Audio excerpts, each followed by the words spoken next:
Welcome back. I know this is going to be a short one, mainly because I haven't been around in a while. Me and my wife just got done renovating my in-laws' house and moving them in up here. It took us about 2 months. I'm very drained. Been hard to get back up on my feet. Pretty much threw me off of all of my schedules, and I've been so busy I haven't wanted to do anything. But I wanted to go ahead and get something out I found interesting and I thought you guys would like. So I introduced to you a Neckbeard's Guide to Life and Women.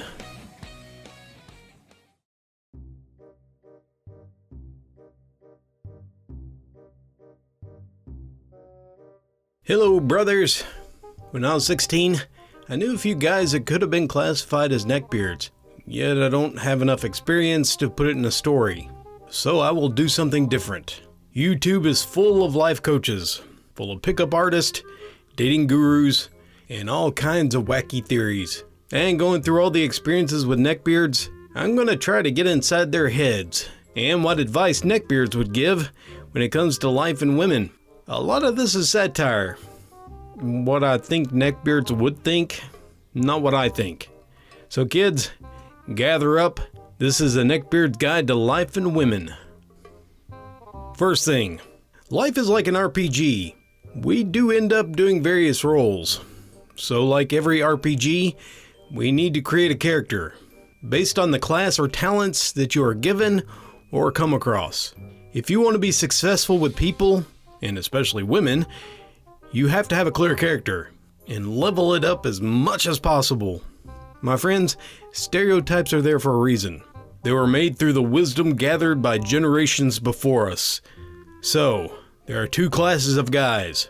1, the jocks. And 2, the non-jocks. Look at yourself closely and objectively. Are you muscular? Do you have a strong jawline? If the answers are no, then you might not be a jock. Do you do any sports? No?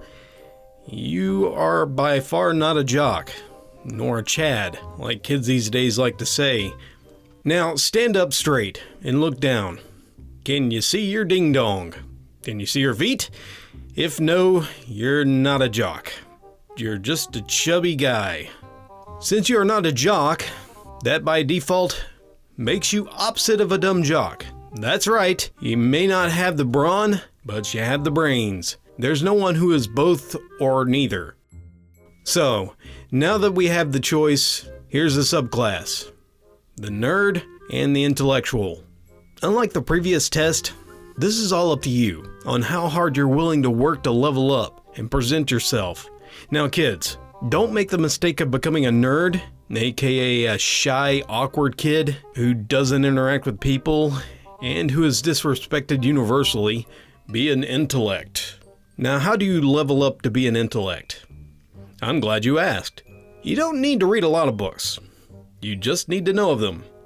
Just know the phrases that intellectual people use found in classic literature, like m'lady, kind sir, female. Here's a trick. Sometimes anime and anime characters are based on such types, so it's worth looking up. Mimic their behavior. Here's another trick. The people don't realize the truth about stereotypes, so make sure to point it out. If a jock is hitting on a lady, just expose him as dumb as a brick, or that he's even abusive. You don't really have to witness him doing it. You can assume it. There's nothing like a nice cold bucket of reality. Thing is, everyone is abusive. Even you. And you know it. So just try really hard not to expose yourself, or just go ahead and fake it until you make it. Some guys get this confused. But I'm not good at school. How can I be an intellectual when I get bad grades all the time? My man, that's not your fault. Who does that teacher think he is? He failed to be a scientist or professional, so he had to become a school teacher? Does he have the right to be a referee of your life and your level of intelligence? Hell no!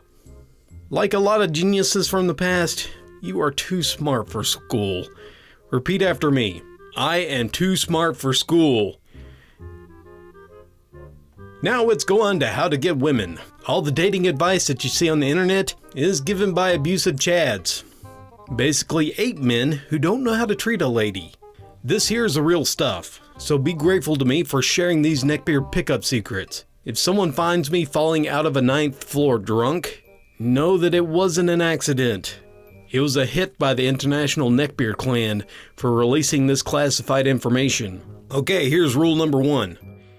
Ladies like competent men, so be sure to always show your intellect and your competence in front of women. Give lessons to people about stuff. Always correct the teacher or the professor if he slips. However, do not let the roles be reversed. Do not let anyone tell you how to do your job, play a video game, or do your hobbies. Otherwise, it makes you come off as weak. You are here to give lessons, whether it's in sword fighting, or to play chess, or anything else. Nothing is above your intellect. Now, when you actually talk to a female, remember, you are an authority figure. You know what's best for her, what sports are good for her, and what are not. She is looking for someone wise that can guide her. If you want to get into her hobby, or to have the same hobby, be sure you're the best, and that you're much better than her. If you realize that you can't, make sure to belittle her skills. That way at least she thinks that you're better. This is called negging. It's a very important skill to help you to put the bar a little bit lower so that she can see how smart you really are. Saying that her hobby is not for girls, like sword fighting, martial arts, or fighting games. Remember, you can always avoid competing against a girl by claiming that you never raise your hand against a woman. Even if she agrees it's in a controlled environment, refuse to fight, because you will definitely lose face if she does beat you by accident. And if you do agree to play with her, make sure that you announce, whether you do or not, that you're taking it easy on her, so you can never lose if you never really tried. Realize one thing, everybody, I mean everyone, is lazy deep inside. If a woman does sports, or wears makeup, or puts any kind of effort into her appearance, it's because she's trying to fulfill some unrealistic beauty standard. Tell her that it's not necessary, and that she looks pretty without it. 9 out of 10 times, she doesn't listen. Let's hope that she doesn't fall into the 10th one. It's really the thought that counts. To be honest with you, we want them to feel like they're beautiful regardless, but we don't want them to know that we still want them to look their best. Remember always to help out the weaker female. Regardless of how strong they really are, they are really delicate flowers. Just be sure to warm up before you do anything physical, or practice when she's not around. You don't want to end up showing weakness. You'll end up losing the proverbial high ground. One thing you need to remember about female nature, they're slaves to their hormones. They do not think straight. The golden rule that regardless if you steal your sister's friend's panties, watch tentacle porn, or jerk off behind a curtain when your roommate is making out with a girl, that has nothing to do with your hormones. Even if it does, unlike a female, you can still think straight. Keep this knowledge in your mind to gain the advantage. Some girls like to play hard to get. However, that is just playing, regardless of how serious she seems. So you need to man up and try harder. Be more persistent. Surprise the girl with gifts. Show up at her workplace or at her home. There's plenty of ways to find out, either through Facebook or other social media sites, or plain up following her someday. It will show that you really care and that she's really impressed with your sick detective skills. Don't let the opposite seem to fool you, cause deep down, she likes it. Don't listen to those feminists. Women like men who take the initiative. They've just been conditioned not to. Eventually, you'll win out. Grab her hand, kiss her by surprise. Do not ever ask for consent. Consent is for soy boys, or for simps. Nobody likes a simp. That makes you appear weak. You got to realize that everyone is an abuser. The only difference is that you can control it. You do your best to hide your abusive nature, and you do have the advantage over 99% of men, so you need to balance that out with nice guyisms. There's a limit of nice guy points that we have to give out, so be sure to focus your nice guyisms on her. All those a-hole points that you generate while spending nice guy points need to be met out to other people. You can do it to your friends, you can take it out on strangers, your family, or best of all, retail workers. They're paid to take your crap.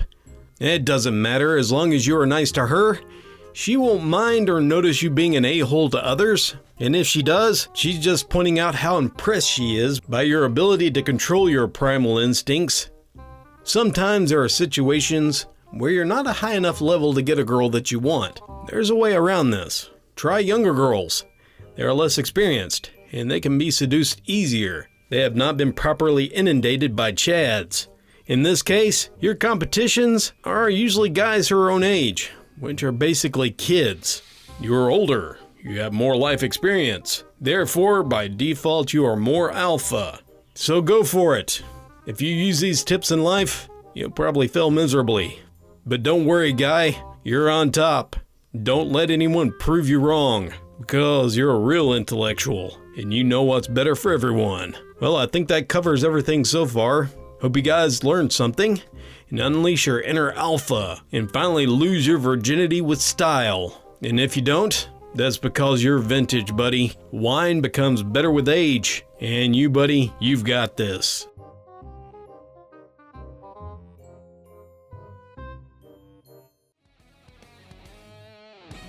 Thank you for listening.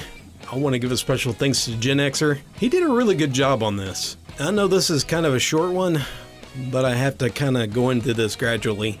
I'll be doing a lot more soon. I just need to take the time to just ease into this because it's been a while, and I need to get back on my routine. Thank you all again for joining me.